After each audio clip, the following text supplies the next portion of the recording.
Esta es una producción de Cinema Tempo. El cine es una mirada a otras realidades posibles. También es un reflejo de su tiempo, su geografía y su gente. Bienvenidos a Cinema Tempo Mexicano, un espacio para hablar de nuestro cine sin quedarnos en los lugares comunes. Con Marcela Vargas Reynoso y Luis Andrés Olascoaga Toro. Hola amigos de Cinema Tempo Mexicano, muchísimas gracias por acompañarnos en este, pues no final de temporada, pero sí el final de la primera parte de nuestra primera temporada. Y pues para cerrar tenemos una invitada de lujo con película recién estrenada, pero antes les presento como siempre a Andrés Olascoaga, mi co-conductor y un gran amigo como siempre. Andrés, ¿cómo estás? Marce, muy bien y muy emocionado por la gran invitada que tenemos. Si quieres, empezamos ya porque estamos muy emocionados por poder hablar sobre su más reciente película. Claro que sí, pues cuéntanos quién está aquí con nosotros hoy. Bueno, nuestra invitada de hoy es Yulene Olaizola, es directora, editora y productora, egresada del Centro de Capacitación Cinematográfica, el CCC, es una constante en este programa.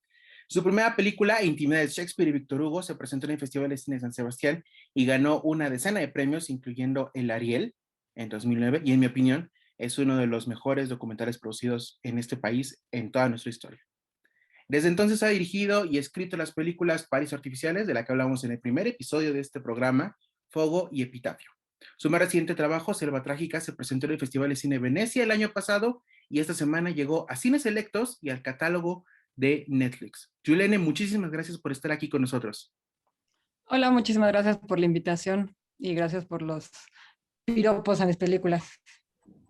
Es imposible no soltarlos. Empezamos con Selva Trágica.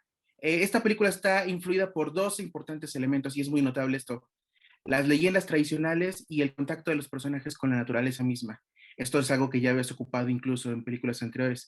Además, hay un choque de géneros muy interesante entre el drama, el thriller, quizá el western. Es algo muy especial. Platícanos, ¿de dónde surge la inspiración de esta película, de Selva Trágica, y qué tan complicada fue la construcción de este guión? Sí, como bien lo mencionas, efectivamente es una forma de trabajo o una mirada que ya había explorado antes, que tiene que ver con darle mucha importancia a los espacios donde filmo, tal importancia que se vuelven personajes también de las películas.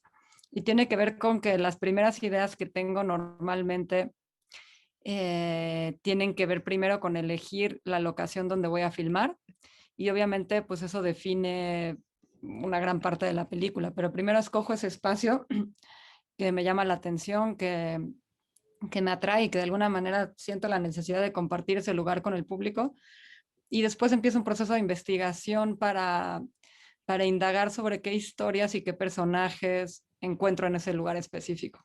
Entonces, en este caso, lo que más me llamó era la idea de poder filmar en la frontera de México con Belice, que creo que es una frontera muy poco conocida, una frontera muy borrosa porque nada más nos divide un angosto río. Y esa frontera pues ha tenido mucha historia, mucho intercambio a lo largo de los años sin embargo en México se habla muy poco de Belice y de la relación que tenemos con ese país y en general no conocemos nada de nuestro país vecino sureño, beliceño. Entonces eso me parecía muy interesante y muy importante rescatar por ser algo original y pocas veces tratado en el cine, incluso en otras artes, en la literatura, en fin. Por otro lado, encontré un contexto que tiene que ver con la historia del país, que es otra vez algo que ya había hecho en el sentido de acercarme a la historia del país a través de Epitafio, por ejemplo, nuestra película anterior. Y en este caso es el contexto de la historia de la explotación de la goma de mascar, el chicle, que en los años 20, 30, 40, hasta los 60 fue una industria bastante grande y que básicamente implicó el desarrollo de esta región del sur de Quintana Roo, donde en los años 20 era una selva gigante, inhóspita, completamente aislada del resto de la República, sin leyes, sin poblaciones grandes, nada más pequeños poblados, comunidades mayas. Y el chicle trajo, digamos, un poco la industrialización a esa zona y hizo que se desarrollara. Eh, por otro lado, por último, más bien, como bien mencionas, la película tiene que ver también con una parte un poco más mística, que es una leyenda maya que habla sobre la mujer Xtabay, una figura femenina que se comporta como una especie de sirena, pero de la selva de esa región, que seduce hombres y los lleva a provocarle su perdición de distintas maneras. Es una leyenda muy conocida en la zona de Quintana Roo, de Belice, Campeche, en la península de Yucatán, eh, y que tiene como muchas moralejas que tienen que ver con la cultura maya, que era una cultura muy abierta en cuanto a temas de sexualidad. Y entonces retomo esta leyenda y la mezclo un poco con asuntos fronterizos, de contrabando, de aventura, y por eso mencionas bien dicho la palabra western. Y la leyenda se vincula con temas o géneros, digamos, de fantasía, de misterio. Y al mismo tiempo todo esto envuelto en un contexto histórico que es la explotación del chicle, que por otro lado es un espectáculo visual único, el ver cómo se extrae esta resina de la corteza del árbol del zapote.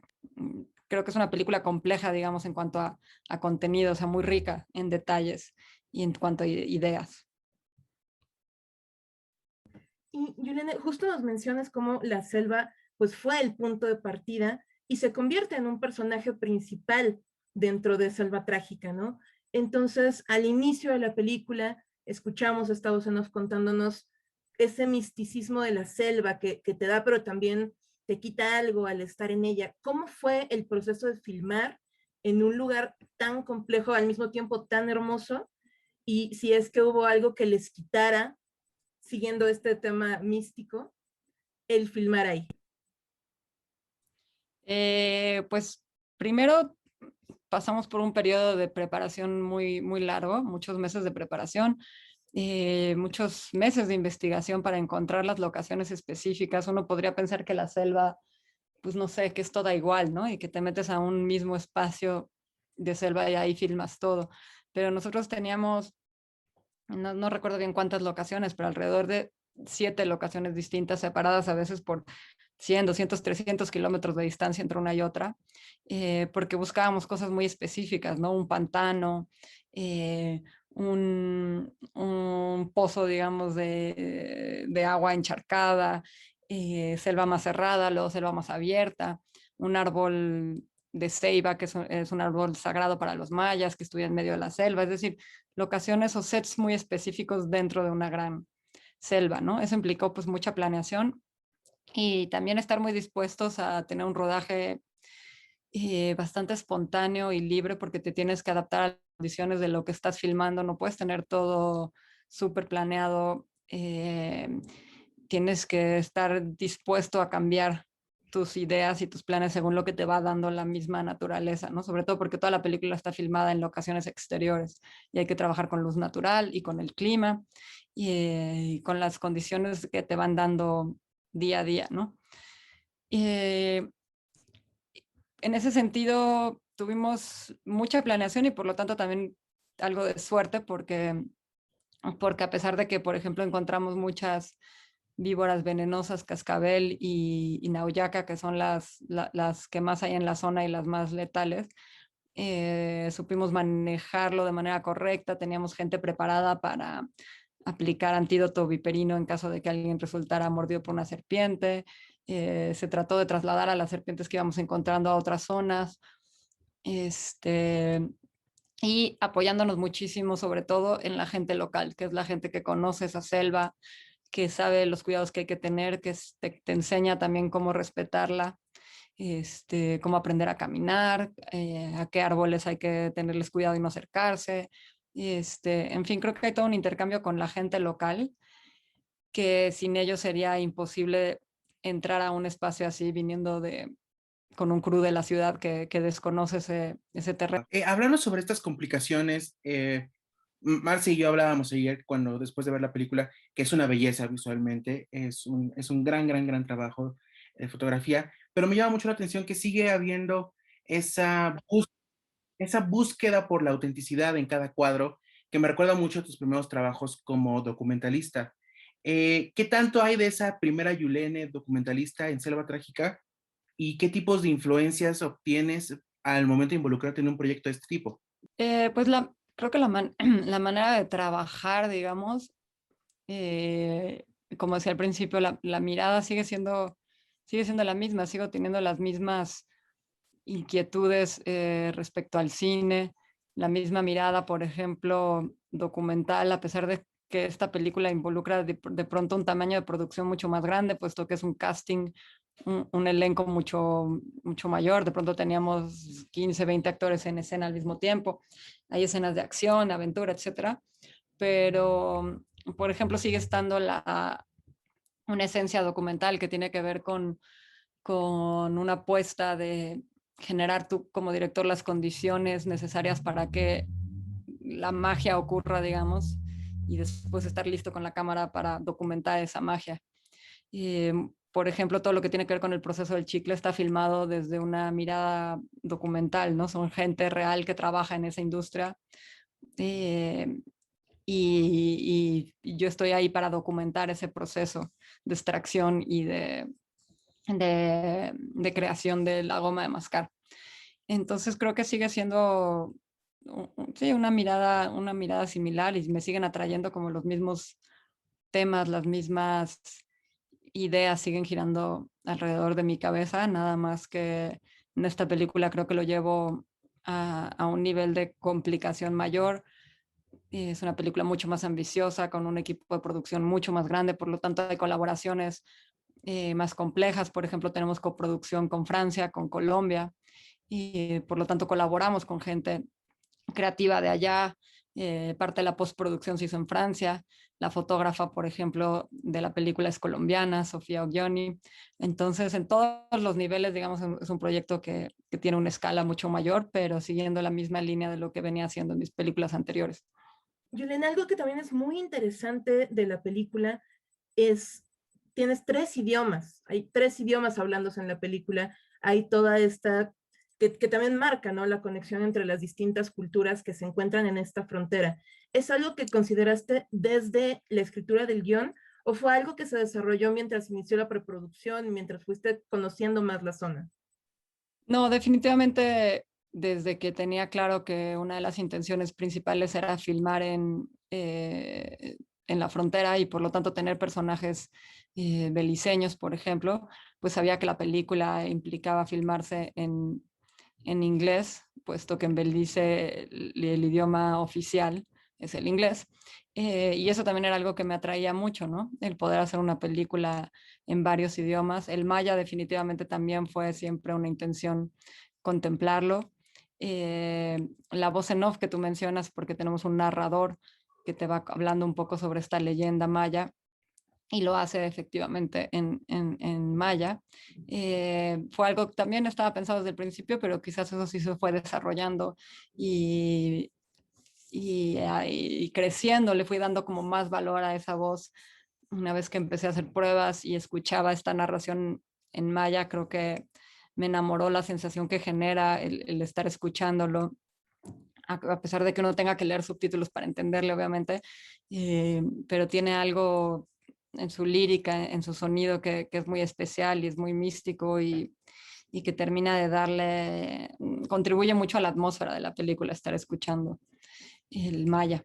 Entonces, sí, todas esas cosas son, digamos, a propósito y tiene que ver con la representación de una frontera que es así.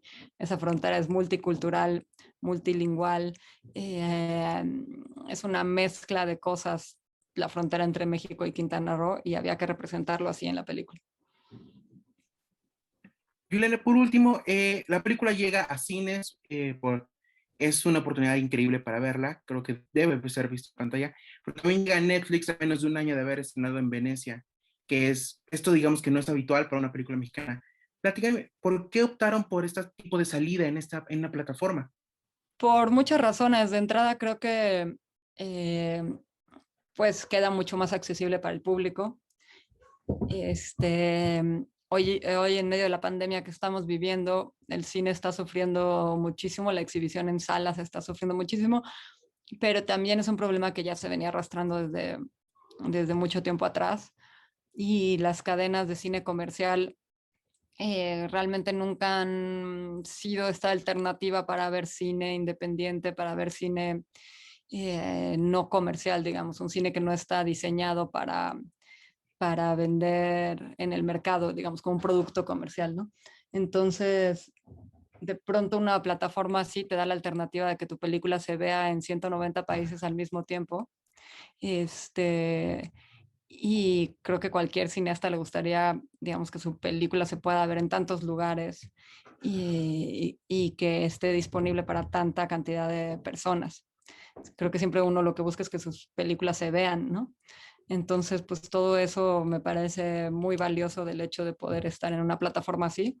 Y también me parece muy valioso tener la oportunidad de que la película se vea en pantalla grande y que la gente que la quiera ver en pantalla grande, que quiera apreciar, por ejemplo, la mezcla de sonido, que es algo único, que tiene mucho que ver con la experiencia de ver una película en grande, ¿no? Siempre pensamos que lo más importante es la pantalla grande, pero el sonido es algo crucial, ¿no? Que uno puede apreciar más en una sala cinematográfica.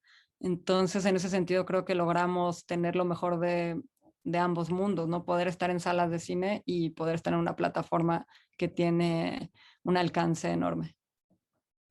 Pues se nos acaba el tiempo, pero Yulene, muchísimas gracias.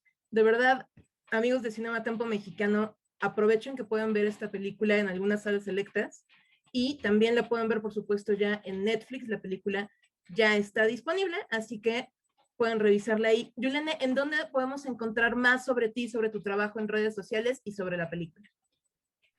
Pueden buscar las redes de la película. En Facebook estamos como Selva Trágica, en Twitter @TragicJungle en inglés, y ahí siempre estamos publicando pues material inédito de la película, ya sea detrás de cámaras, notas, fotos y un poco lo que va pasando con la película para el que le interese seguirnos por ahí. Pues Yulene, muchísimas gracias. Estás cerrando nuestra primera parte de la primera temporada, así que nos encanta poder cerrar contigo y con esta película que además tanto a Andrés como a mí nos gustó un montón. Y pues muchísimas gracias por estar por acá. Andrés, ¿a ti dónde pueden encontrarte nuestros amigos de Cinema Tempo Mexicano? Ahí pueden encontrar en Andrés Olastoro en Twitter, Andrés Olastoro X en Twitter, Andrés Olastoro en Instagram, y una gran invitación para ver las otras películas de Yulene. Por ahí andan en Filmin Latino, Intimidad de Shakespeare y Víctor Hugo. De verdad, es algo que no se pueden perder. Fogo.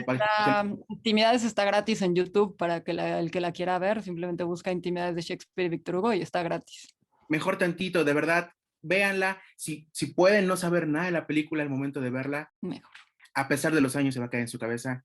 Muchas gracias por esta gran película y esta oportunidad de platicar contigo, Yulene. Gracias a ustedes.